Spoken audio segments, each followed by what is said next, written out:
Hello everyone, how are you? I'm Nishikawa, the presenter of this program. For 1 month from late January 2009, a JICA training course named Economic Development Promotion by Local Government in Malawi took place in Japan. The purpose of this training program was to develop necessary personnel to promote decentralization in Malawi. For this reason, the training course included a 3-day program to learn the PCM method. At the end of the training program, 2 days were spent on action plan preparation and presentation, reflecting upon what was learned through the training program. This video starts with an actual case study showing how the training participants walked through the PCM workshops and finally presented the action plans.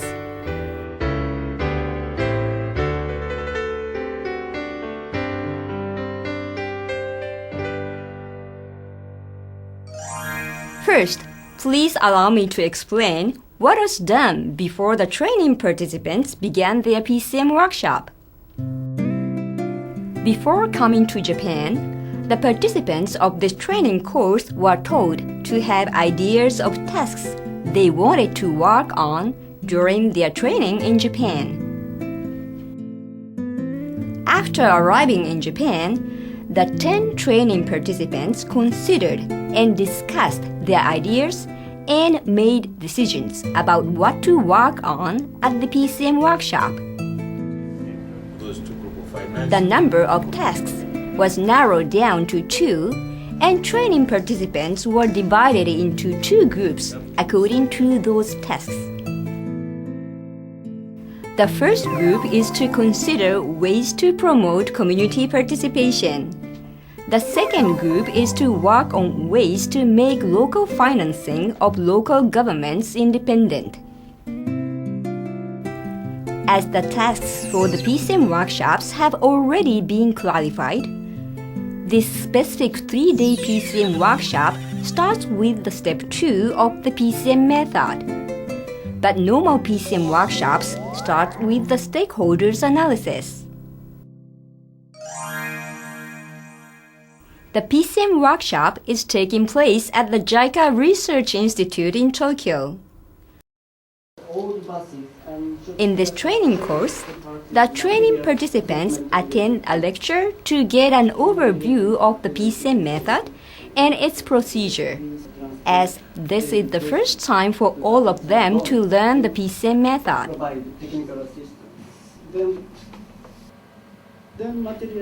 The lecturer is Mr. Yoichi Suzuki. Mr. Suzuki is the senior advisor of JICA. He is also the facilitator of this workshop. It's a very simple way. After the lecture, the workshop begins. First comes the analysis stage of the PCM method. The training participants, divided into their 2 groups, first formulate problem trees.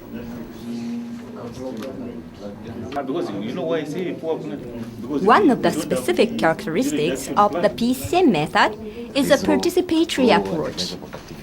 First, each training participant writes issues which are seemingly problematic on cards and put the cards on the board. Next, these cards are sorted according to a consensus of the group participants. To be combined with the high dependency system, because most of the reasons under high. Each of 2 groups of this training course makes its problem tree by establishing the core problem first, and then connecting the core problem to other relevant problems from the cause and result viewpoint. What should be done when no consensus is achieved on the core problem? In such a case, there is another way to establish the core problem. First, write out all possible problems on cards. Then, determine links among the cards. the card which is most linked to the other cards could be considered the core problem. This can be a useful alternative technique. When the problem tree is completed, give a sequential number on each card by clusters of problems. The sequential numbering of the cards will be useful in preventing mixing up of the cards when converting the problem tree to the objective tree. After the problem tree, next comes step 3 of the PCM method, objective analysis.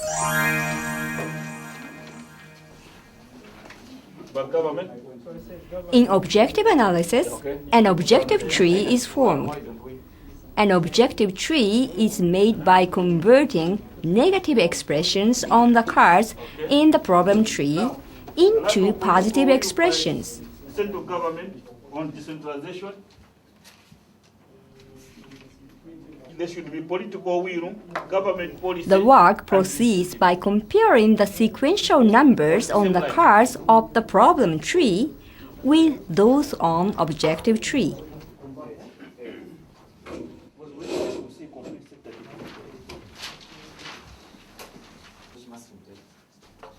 The first day of the workshop ends while this objective tree creation is still halfway finished.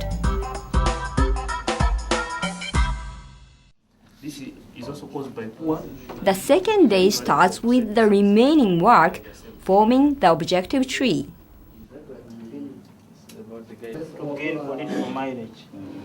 In converting from negative expressions to positive expressions, if a converted card happens to be unrealistic, it is necessary either to rewrite or put away the card, or clearly indicate that the card is unrealistic. For example, put the description in brackets or put an X on the card. The next is step 4, project selection. In project selection, the first thing to do is to draw circles to group cards together under the same objective to identify project candidates. This is action category 1. Please put a project name on each project candidate cluster. That one should just be number While drawing circles, please consider whether what each card describes is actually feasible, and if not, put away that card. Each circled cluster indicates a project candidate. Next, a comparison table is made to prioritize project candidates. Each project candidate is compared based on predetermined criteria.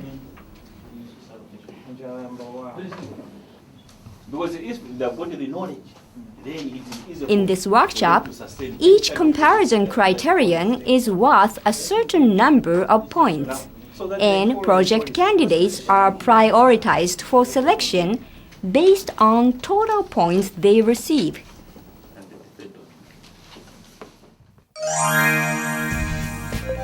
After project selection, a PDM is to be made if a project is being planned. But in this workshop, the participants skip PDM formulation to proceed directly to step 6, action plan making, as they are planning programs rather than a project. In action plan making, the first thing to do is to formulate an action plan summary sheet. Filling in a summary sheet starts with activity and sub-activities, referring to the objective tree.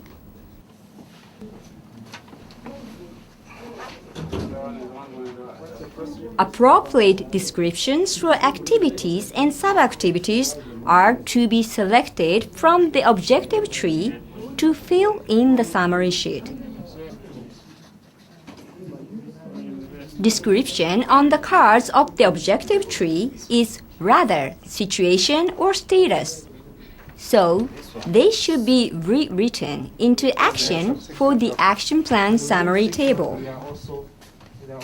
For each sub-activity, such information is filled in as the target group, modality of implementation of activities, direct output, and implementation schedule. The second day ends with the work to fill in the sheet still underway.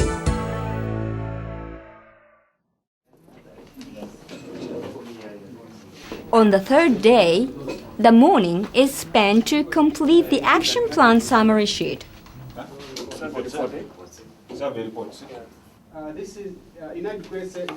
In the afternoon, the presentation session takes place. All members of each group are involved in making a presentation to the other group, covering the entire process it took from problem analysis to action plan summary sheet. In terms of making them independent and doing things that are After the presentations, the presenters receive comments from the participants of the other group and the facilitator. So, it is a learning opportunity for them. This is the end of the 3-day PCM workshop. After the PCM workshop in Tokyo, the training participants head for Sapporo, Hokkaido. They are going to spend 1 month there, about 1,000 kilometers away from Tokyo.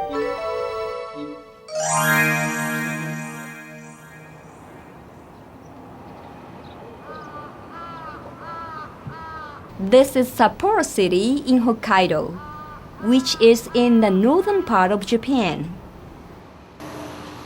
This is JICA Sapporo Center. The training participants of Economic Development Promotion by local government in Malawi are staying here for the training. The nearly 1 month-long training is now coming to the end, and the training participants are busy preparing their action plans for final presentations. The time allotted for preparation and presentation of the action plan is 2 days. The training participants are still divided into 2 groups and are sorting their ideas for the action plan in their respective groups. Mr. Hirofumi Kawakita is an advisor for the action plan preparation and presentation in this training course. He listens to the plans of the groups respectively and makes comment on them.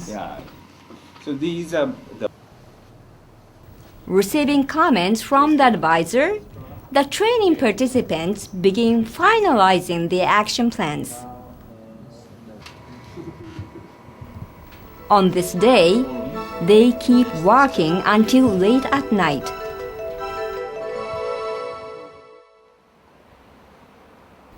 The day for the action plan presentation finally comes. Sapporo, where the training took place, is about 1,000 kilometers away from the JICA headquarters in Tokyo. For this reason, the presentations are made utilizing a TV conference system connected to the JICA headquarters. In this training course, the training participants take turns by items included in their action plan to make their group presentations, aiming to give each group member a chance to represent their group. some of these project ideas to see. Prefecture and the municipality. And one of the lessons that we have learned. How do you formulate the village action plan? The presentations and question and answer sessions finish without a hitch. The training participants now seem relieved. They store per month so that they can ably calculate the amount of money. This training course for the Malawian participants now comes to an end. Finally, the action plan reports turn out to consist of 13 pages by the group for community participation, 16 pages by the group for local finance. Of course, the prepared and presented action plans cannot always be implemented immediately after they return home. Sometimes, it will be necessary to make further considerations of the action plans together with the colleagues and the stakeholders when they return home, to modify and improve them. As mentioned in Unit 0, comments from the training participants of this training course also indicate that to make good action plans, it is necessary to understand the tasks and their backgrounds well in advance. This video introduced the PCM workshop with the participants taking part in a training course called Economic Development Promotion by Local Government in Malawi and showed how they eventually made presentations of their action plans. That's all for now. See you next time. Goodbye.